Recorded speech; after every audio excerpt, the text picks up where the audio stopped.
जय हिंद दोस्तों, वंदे मातरम। बहुत बहुत स्वागत है आप सबका एक बार फिर से आपके अपने चैनल टेक्निकल पे। दोस्तों, दिन भर क्या रहा स्पेस, डिफेंस और इंटरनेशनल गलियारे से, चलिए इस वीडियो में एक एक करके एनालिसिस कर लेते हैं। दोस्तों, यहाँ पे अगर सबसे पहले डिफेंस अपडेट की बात करते हैं तो वो भारतीय नौसेना को लेकर आ रही है। भारतीय नौसेना ने MiG-29 के से लापता पायलट कमांडर निशांत सिंह का शव समुद्र के पानी में 70 मीटर नीचे से बरामद कर लिया है। काफी बड़ी तलाशी के बाद गोवा तट से 30 मील दूर समुद्र में ही पाया गया। भारतीय नौसेना अधिकारियों ने इस बारे में जानकारी दी है। लापता पायलट के लिए कई गहन हवाई, तटीय और सरफेस तलाशी अभियान चलाया गया था। गोताखोरों ने विशेष उपकरणों की मदद से लगातार तलाशी अभियान को अंजाम दिया। बता दें कि भारतीय नौसेना का MiG-29 के विमान 26 नवंबर को गुरुवार शाम को दुर्घटनाग्रस्त होकर अरब सागर में गिर गया था। इस हादसे में विमान के पायलट कमांडर निशांत लापता हो गए थे। भारतीय नौसेना के मुताबिक पायलट कमांडर निशांत सिंह की तलाशी अभियान में 9 युद्धपोत, 14 विमान और भारतीय नौसेना के फास्ट इंटरसेप्टर विमानों को तैनात किया गया था। खोज अभियान के दौरान दुर्घटनाग्रस्त लड़ाकू जेट का कुछ मलबा भी बरामद हुआ है। दोस्तों, हम यही प्रार्थना करते हैं कि पायलट कमांडर निशांत सिंह की आत्मा को शांति मिले। अगली खबर की बात करते हैं तो वो आ रही है AT-AGS को लेकर।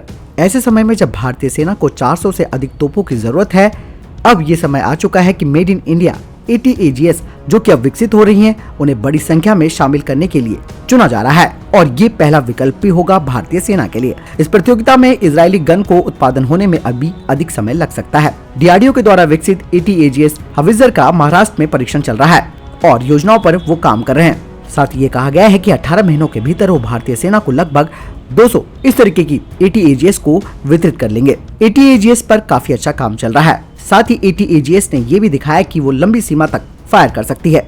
DRDO के सूत्रों ने बताया कि इस गन के उत्पादन की सुविधाएं पूरी हैं और हम 18 से 24 महीनों के भीतर 200 तोपों की पेशकश कर सकते हैं।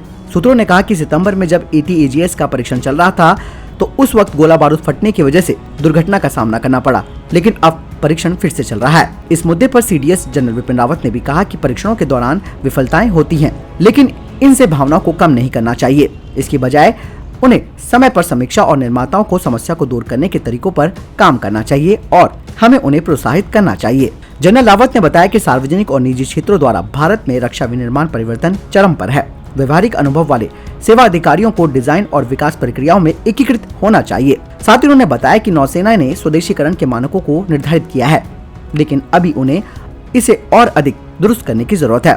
सेना और वायुसेना धीरे धीरे मैदान में प्रवेश कर चुके हैं और ये आत्मनिर्भर भारत के लिए बहुत बेहतर कदम है। हवित्जर जो कि नेगेटिव लिस्ट में शामिल की जा चुकी है, जिन्हें केवल अब मेक इन इंडिया मार्ग के माध्यम से ही ये अपनी सेवाएं प्रदान कर सकती हैं। भारतीय सेना के पास 5 निजी खिलाड़ी हैं, जिनमें भारत फोर्स, टाटा और ऑर्डिनेंस फैक्ट्री बोर्ड जैसे अन्य कई खिलाड़ी उपलब्ध हैं। रक्षा मंत्री राजनाथ सिंह ने भी ये स्पष्ट कर दिया है कि स्वदेशी उत्पादों को आयात पर प्राथमिकता दी जाएगी और मेक इन इंडिया को बढ़ावा देने के सभी प्रयास किए जाएंगे। यानी कि स्वदेशी रूप से AT-AGS जो हवित्जर है उसे ही प्राथमिकता दी जाएगी और इससे साफ समझा जा सकता है कि भारत स्वदेशीकरण के मार्ग पर आगे बढ़ रहा है। बढ़ते हैं अगले डिफेंस अपडेट की तरफ, जो कि आकाश मिसाइल को लेकर आ रही है। आकाश मिसाइल को काफी अपडेट किया जा चुका है और इस मिसाइल को और फाइन ट्यून किया गया है ताकि ये हाई एल्टीट्यूड एरिया में अपना बेहतर प्रदर्शन कर सके। अभी हाल ही में मैंने डिफेंस अपडेट में बताया था कि भारतीय वायुसेना ने दुश्मन के विमानों को मार गिराने के लिए आकाश मिसाइल का परीक्षण किया, जो कि combat guided weapon firing 2020 exercise के तहत किया गया। हाल ही में एक नए सीकर के साथ पहले से भी कम प्रयासों के साथ लक्ष्य को बेअसर करने के लिए इसे अपडेट किया गया है, यानी कि इसके सीकर को और ज्यादा अपग्रेड कर दिया गया है। उन्नत संस्करण बहुत अधिक ऊंचाई वाले स्थानों पर लक्ष्य को भेदने में सक्षम है। DRDO के द्वारा डिजाइन और विकसित भारत डायनेमिक लिमिटेड द्वारा निर्मित आकाश भारतीय सेना और वायुसेना में शामिल की जा चुकी है और ये भारत की सबसे सफल स्वदेशी मिसाइलों में से एक है। ये मिसाइल 25 किलोमीटर की अधिकतम सीमा तक और 18 किलोमीटर की ऊंचाई तक हवाई खतरों को एंगेज कर सकती है, जो कि 1.8 से 2.5 मैक की गति सीमा पर चलती है। DRDO के साथ BDL ने सीकर को हाई एल्टीट्यूड वाले एरिया के हिसाब से और ज्यादा डेवलप कर दिया है। साथ ही कहा जा रहा है कि यूजर ट्रायल्स के बाद ये क्षमता बहुत कम समय में हासिल की गई है। अगली डिफेंस अपडेट की बात करते हैं तो वो भारतीय नौसेना और इंडियन एयरफोर्स को लेकर आ रही है। नौसेना इंडियन एयरफोर्स के 114 लड़ाकू विमानों के लिए भारतीय वायुसेना के टेंडर के साथ multi road career based fighter jets के लिए अपने टेंडर को संकलित करना चाहती है, यानी कि संयोजित करना चाह रही है। ऐसा विचार है कि DRDO ने विमानों के स्वदेशी विकास का प्रस्ताव करने के लिए जेट की संख्या में कटौती करने का निर्णय लिया है। नौसेना प्रमुख एडमिरल करमवीर सिंह ने पिछले हफ्ते कहा था कि हमारे पास INS विक्रमादित्य है, जिस पर MiG-29K तैनात है और साथ ही ये स्वदेशी एयरक्राफ्ट कैरियर IAC-1 के साथ भी काम करेंगे। लेकिन उनकी जगह लेने के लिए हमने multi role carrier based fighter jets के लिए मामला भी उठाया है, जिसे हम करने की कोशिश कर रहे हैं। नौसेना के एक अधिकारी ने बताया कि नौसेना ने भारतीय वायुसेना से संपर्क किया है और नौसेना उनकी प्रतिक्रिया का इंतजार कर रही है। भारतीय नौसेना की लड़ाकू खरीद योजना पर एडमिरल सिंह ने कहा कि नया ट्विन इंजन बेस्ड डेक आधारित यानी कि TBDRF था, जिसे DRDO और ADA ने पेश किया था। उन्होंने कहा कि वे एक साथ काम तो कर रहे हैं ताकि ये सुनिश्चित किया जा सके कि ये जल्द से जल्द बने। एडमिरल सिंह ने बताया कि नौसेना light combat aircraft MK-1 programme से कई सबक सीखे हैं, जिसमें कि एरेस्टर हुक और अंडर कैरेज शामिल हैं और गोवा तट आधारित परीक्षण सुविधा के माध्यम से और अधिक सबक सीखा जा रहा था। उन्होंने कहा कि हमारी आशा है कि TBDRF 2030 के दशक के शुरुआती समय में नौसेना में कभी भी प्रवेश कर सकता है। 2017 में नौसेना ने वैश्विक लड़ाकू निर्माताओं से अनुरोध के लिए RFI मंगवाई थी और उसकी प्रतिक्रिया का मूल्यांकन चल रहा है। हालांकि नए जेट के साथ बजटीय बाधाएं हैं, इसलिए नौसेना अपनी जरूरत के हिसाब से जो 57 एयरक्राफ्ट चाहिए थे उनकी जगह 36 फाइटर्स लेगी।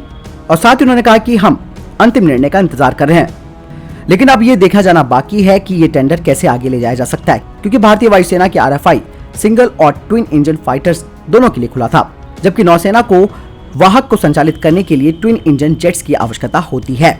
नौसेना के पास 45 रूसी MiG-29 के विमान है, जो कि पर्याप्त संख्या में नहीं है। आपको बता दें कि बोइंग और डेसॉल्ट से RFI की प्रतिक्रिया के साथ, जिसमें कि बोइंग का F-18 सुपर हॉर्नेट है और डेसॉल्ट का राफेल जेट है, उस पर मूल्यांकन किया जा रहा है।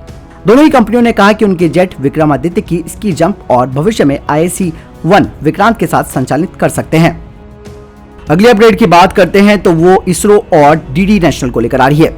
भारतीय अंतरिक्ष एजेंसी ने कहा है कि दूरदर्शन के पास इसरो के द्वारा सैटेलाइट को लॉन्च का प्रसारण करना और टेलीकास्ट का निर्माण करना, इस पर किसी तरीके का कोई कॉपीराइट नहीं है। RTI अधिनियम के तहत उठाए गए सवाल के जवाब में इसरो ने कहा कि DD नेशनल, जो कि लॉन्च प्रसारण का निर्माता है, जिसे DD सोशल मीडिया और आधिकारिक वेबसाइट पर प्रसारित करता है, दूरदर्शन को इसरो फुटेज का कोई अधिकार नहीं है। हालांकि दूरदर्शन एक सरकारी संस्था होने के नाते अनुरोध के आधार पर इसरो के प्रसारण का श्रीहरिकोटा से प्रसारण का समर्थन करता है। अंतरिक्ष एजेंसी ने यह भी स्पष्ट कर दिया है कि दूरदर्शन के पास इसरो द्वारा निर्मित स्वतंत्र एनिमेशन पर भी अधिकार नहीं है। एक प्रश्न के दौरान जब ये कहा गया कि सार्वजनिक क्षेत्र में इसरो रॉकेट लॉन्च फुटेज स्वतंत्र रचनाकार, जो कि खासकर के यूट्यूबर्स होते हैं, उन्हें मुफ्त में उपलब्ध कराया है, और क्या दूरदर्शन किसी ऐसे व्यक्ति से कॉपीराइट राजस्व का दावा कर सकता है जिसका उपयोग शैक्षिक उद्देश्यों से किया जाता है? अंतरिक्ष एजेंसी ने जवाब दिया कि इसरो की सामग्री सार्वजनिक डोमेन में उपलब्ध है।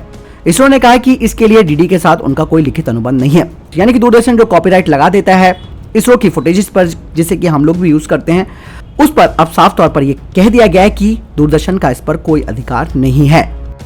अगली खबर गगनयान को लेकर आ रही है। गगनयान पर अब पड़ चुकी है कोरोना की मार। जी हाँ, अंतरिक्ष में मानव को भेजने के भारत के पहले अभियान गगनयान में कोविड-19 वैश्विक महामारी के प्रतिकूल प्रभाव के कारण 1 साल की देरी हो सकती है।